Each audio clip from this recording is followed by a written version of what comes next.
Siapkan dulu. Berdiri. Sebelum kita mulai pembelajaran kita, mari kita berdoa untuk pengawalan kita masing-masing. Berdoa dimulai.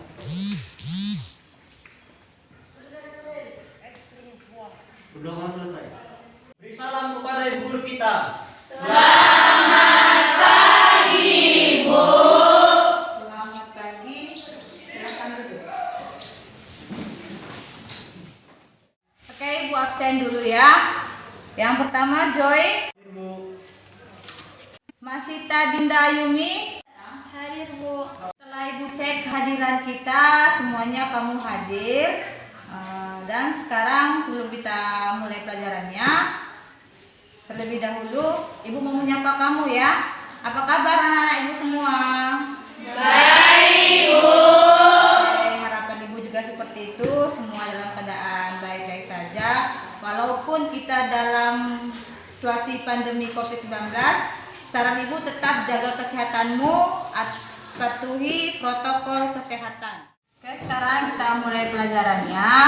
Materi kita hari ini adalah protista mirip hewan. Jadi sebelum kita mempelajari protista mirip hewan, Ibu mau bertanya dulu materi kita minggu yang lalu tentang apa? Tentang bakteri. Benar sekali, tentang bakteri. Siapa masih ingat ciri bakteri? Saya, Bu.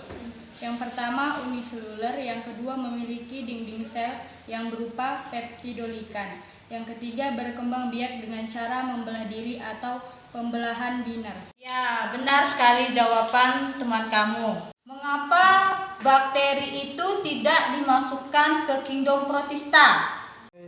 Saya, Bu. Yang membedakan bakteri dengan kingdom protista ialah bakteri hanya memiliki satu sel, sedangkan protista sudah memiliki lebih dari satu sel atau yang disebut dengan multiseluler. Dan yang kedua, bakteri belum memiliki klorofil, sedangkan protista sudah memiliki klorofil. Ya, benar sekali ya. Itulah alasan mengapa bakteri itu tidak dimasukkan ke kingdom protista. Oke, sekarang kita masuk ke materi kingdom protista. Yang pertama, ada materi yang harus kita pelajari yaitu ciri-ciri umum protista. Yang kedua, ciri-ciri umum protista mirip hewan. Dan yang ketiga, klasifikasi protista mirip hewan. Dan tujuan pelajaran yang harus kamu capai, yang pertama, siswa dapat menjelaskan ciri-ciri umum protista. Yang kedua, siswa dapat menganalisis struktur protista. Yang ketiga, siswa dapat menganalisis ciri-ciri protista mirip hewan. Dan yang keempat, siswa dapat mengelompokkan protista mirip hewan. Nah, di sini kamu bisa melihat ada sebuah gambar air ya, yang dimana di dalamnya ada air ini berwarna hijau dan situasi airnya dalam keadaan bersih.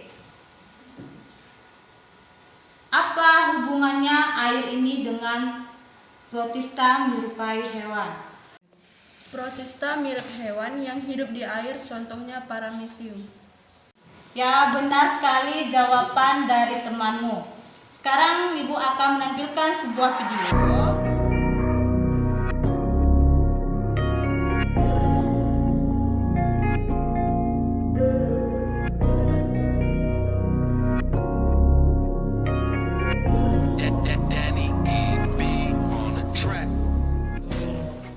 Nah, dari hasil video yang sudah kamu lihat, di situ kira-kira menceritakan tentang apa?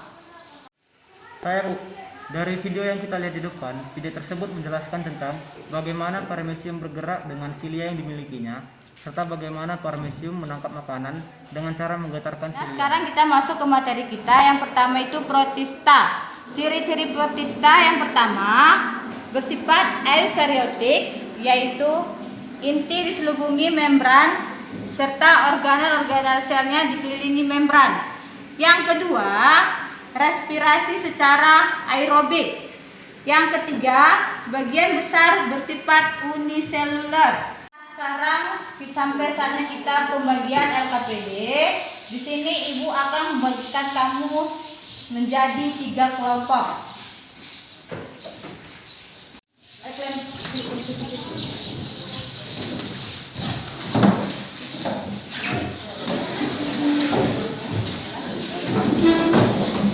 Di LKPD ini ada cara pengisian yang harus kamu kerjakan. Yang pertama, kamu tulis dulu nama anggota kelompokmu siapa saja.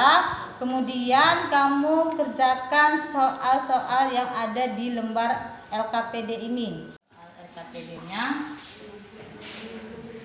Ini soal lembar LKPD-nya.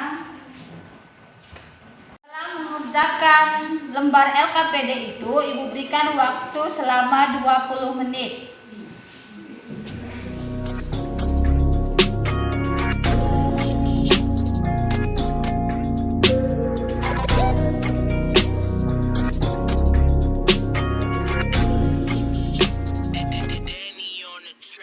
Sekarang Ibu panggilkan kelompok 1 terlebih dahulu untuk mempresentasikan hasil diskusinya. Kami dari kelompok 1 di sini kami akan mempresentasikan hasil kerja kami. Jelaskan ciri-ciri umum protista. Yang pertama itu memiliki membran inti sel. Yang kedua ada yang uniselulur dan ada yang multiselulur. Yang ketiga beberapa memiliki pigmen warna. Yang keempat sistem jaringannya belum jelas. Yang kelima punya alat gerak sederhana. Yang keenam bersifat autotrof dan heterotrof. Yang ketujuh hidup berkoloni atau soliter. Yang ke-8 sebagian memiliki untungan dan kerugian. Sekian dari hasil diskusi kami, saya ucapkan terima kasih. Ya, ini hasil dari diskusi kelompok 1. Buat kelompok 2 dan kelompok 3, ada yang mau dipertanyakan? Di sini nama saya Sita Laura, saya dari kelompok 2. Dari beberapa ciri-ciri yang telah kalian sebutkan, di sini saya akan bertanya, apakah peranan yang menguntungkan dan merugikan dari protista? Sekian dan terima kasih. Di sini kami akan menjawab pertanyaan dari kelompok 2. Peranan yang menguntungkan pada protista terdapat pada protista menyerupai tumbuhan, yaitu dalam pembuatan kosmetik dan pembuatan agar-agar. Contohnya pada alga merah. Dan peranan protista yang merugikan terdapat pada hewan yang menyebabkan penyakit diare, contohnya amoeba. Hasil diskusi kamu semuanya sudah selesai dan semua sudah tuntas. Dan kesimpulannya dari hasil diskusi kita yang pertama ya adalah kita harus tahu dulu ciri-ciri protista. Yang pertama itu apa? Sebagian memiliki alat gerak. Yang kedua itu bersifat uniseluler dan ada juga yang multiseluler. Tidak ada lagi pertanyaan untuk hasil diskusi kita. Di sini Ibu akan memberikan tugas buat kamu sebagai penguatan kamu untuk materi protista lagi, yaitu tugas buku latihan halaman 70. Di situ ada soal pilihan berganda 1 sampai 20. Kamu kerjakan tugasnya dan dikumpulkan minggu depan pada saat jam pelajaran Ibu. Tidak ada lagi pertanyaan untuk materi kita hari ini. Kita tutup pelajaran kita sampai di sini. Sebelum kita pulang, mari kita terlebih dahulu berdoa.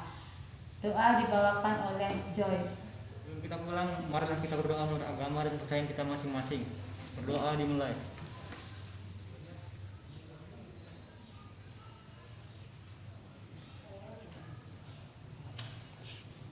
Berdoa selesai.